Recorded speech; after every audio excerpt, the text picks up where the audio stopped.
విద్యార్థుల జీవితాలతో చెలగాటమాడుతున్న వెంటనే సస్పెండ్ చేయాలి. విద్యార్థుల జీవితాలతో చెలగాటమాడుతున్న వెంటనే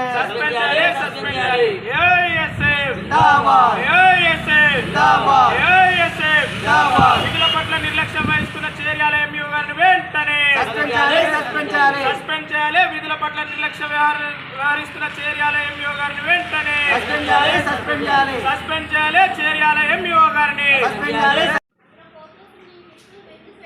కావచ్చు కానీ ఎవరైనా ఉండాలి కానీ ఓపెన్ చేసి ఉండాలి. అందులో అటెండర్ అని ఉండాలి. అటెండర్ లేకపోతే చేర్యాల మండల కేంద్రంలో ఉన్నటువంటి ప్రైవేటు ప్రభుత్వ స్కూళ్ళ వివరాలు కావాలని చెప్పేసి వాళ్ళ ఎంఆర్సీ ఆఫీస్కు రావడం జరిగింది. దాదాపుగా 3 గంటలు అవుతా ఉన్నది. ఇక్కడ ఎంఈఓ గారు అందుబాటులో లేరు, ఎంఆర్సీ సిబ్బంది కూడా అందుబాటులో లేదు. మొత్తం పూర్తిగా ఎంఆర్సీ ఆఫీస్కు తాళాలు వేసి డోర్లు పెట్టేసి వెళ్ళిపోవడం జరిగింది.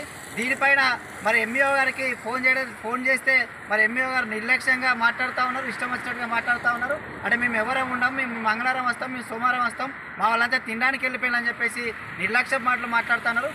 ఇప్పటికే మరి విద్యా సంవత్సరం ప్రారంభమైంది. విద్యా సంస్థల పట్ల మరి ఏదైతే ఎంఈఓ కానీ అధికారులు కానీ మరి పర్యవేక్షణ చేయాల్సిన అవసరం ఉన్నది. ఇవాళ ప్రైవేట్ స్కూళ్ళలో మరి అనుమతులు లేకుండా కూడా ప్రైవేట్ స్కూల్లో విచ్చలవిడిగా నడుస్తూ ఉన్నాయి. అదేవిధంగా పుస్తకాలు, అదేవిధంగా యూనిఫామ్లు వేల రూపాయలు పెట్టి దోచుకుంటా ఉన్నటువంటి ఈ యొక్క చేర్యాల పట్టణంలో మరి ఎంఈఓ గారు పూర్తిగా మరి వాటి మీద పర్యవేక్షణ లేకుండా వ్యవహరిస్తూ ఉన్నారు.